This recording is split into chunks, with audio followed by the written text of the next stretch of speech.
Bismillahirrahmanirrahim. Assalamualaikum warahmatullahi wabarakatuh. Oke kan kawan, kembali lagi di channel Pengusaha Muda yang berkarya. Oke kan kawan, di channel Pengusaha Muda ini khusus membahas tentang budidaya ikan gurami. Oke, buat kawan-kawan yang udah mampir ke channel Pengusaha Muda ini, jangan lupa di like, komen, dan di subscribe, karena subscribe itu gratis.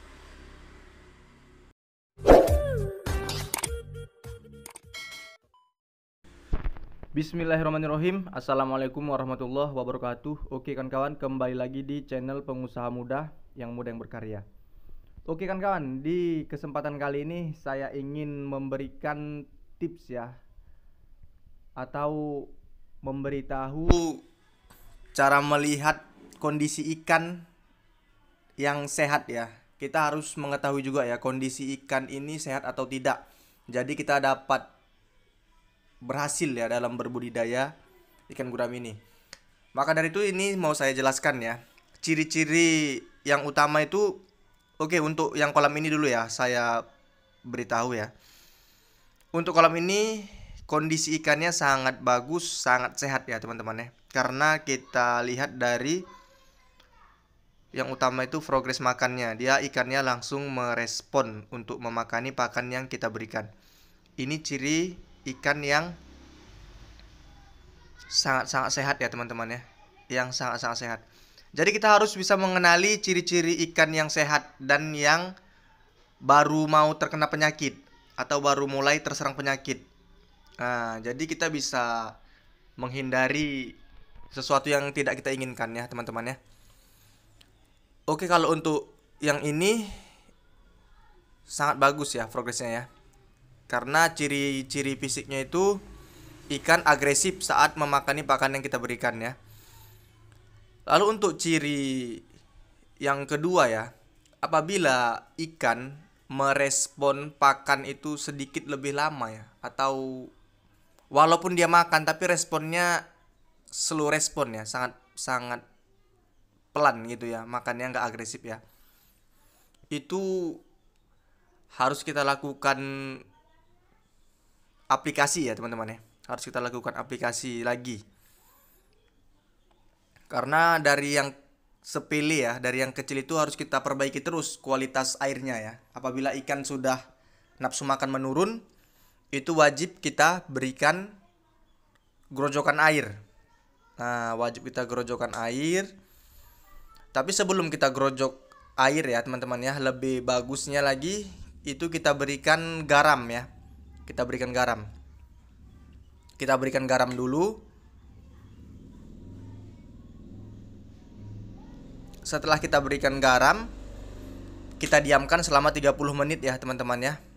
Kita diamkan selama 30 menit, lalu kita buang air dasarnya, lalu kita isi lagi dengan air yang baru. Jadi seperti itu cara penanganan awalnya. Oke, apabila ya kita mendapati ikan yang sudah mengambang ya, yang sudah mengambang ke permukaan semua, atau bisa dikatakan dia keracunan amonia, atau bisa dia terserang penyakit yang tiba-tiba atau di cuaca yang ekstrim ya, yang tiba-tiba dia ngambang ke permukaan, itu sudah tidak ada obat ya teman-teman ya. Nanti saya, nah seperti ini, dia sudah tidak ada obat ya, karena ikannya sudah naik ke permukaan semua. Jadi karena sudah naik ke permukaan seperti ini harus kita eksekusi ya. Harus kita, kalau bisa masih bisa kita jual ya teman-teman ya.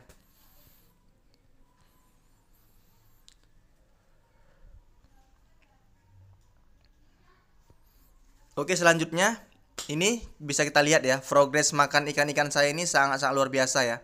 Sangat-sangat bagus. Tapi di balik bagus yang saya tampakkan ini ada juga ya teman-teman ya. Di salah satu kolam kita yang nafsu makannya tidak seperti kolam-kolam yang ini. Nah, jadi disitulah kita harus cepat ya melakukan aplikasi air. Melakukan aplikasi air ya. Yaitu yang terutama kita basmi dulu bakteri-bakteri yang ada di kolam ini. Lalu kita diamkan dulu ya. Setelah kita berikan garam ya, kita diamkan ya. Saya ulangi lagi tadi ya. Kita diamkan, lalu kita buang air dasarnya, lalu kita isi lagi dengan air yang baru. Itu sangat-sangat membantu untuk meningkatkan nafsu makan ikan, untuk membasmi sebagian bakteri jahat yang ada di dasar kolam ya. Jadi cara-cara sederhana seperti ini yang harus diketahui teman-teman ya. Jadi dalam berbudidaya ikan guraminya bisa berhasil ya. Karena memang sulit berbudidaya ikan gurami ini ya teman-teman ya. Apalagi di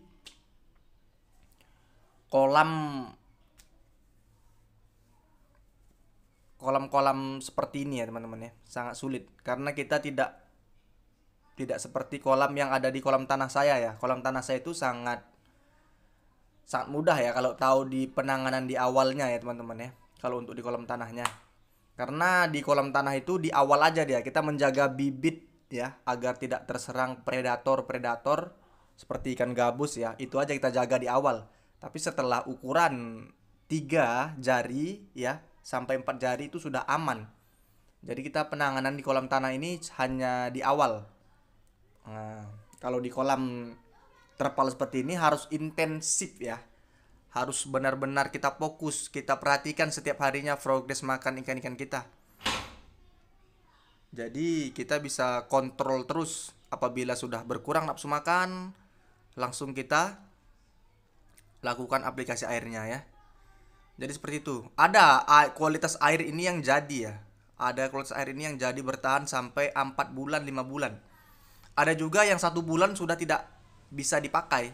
Jadi sudah sering saya katakan ya di sini ya.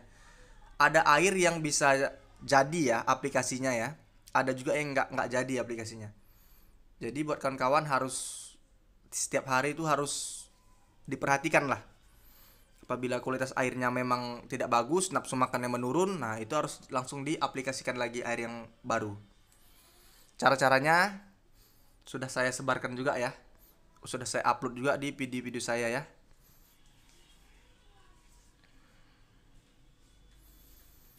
Kebetulan ini progresnya sangat-sangat bagus ya teman-teman ya di kolam-kolam saya ini.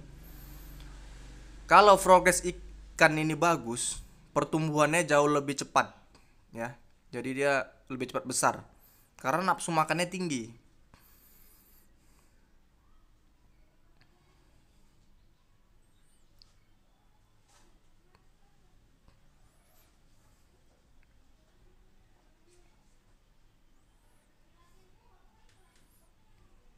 Sangat mantap ya teman-teman ya progres makan ikan-ikan saya ya. Ya mudah-mudahan kawan-kawan bisa mempelajarinya dengan baik ya dalam berbudidaya ikan gurami ini. Karena saya pun sampai sekarang ini masih terus belajar ya.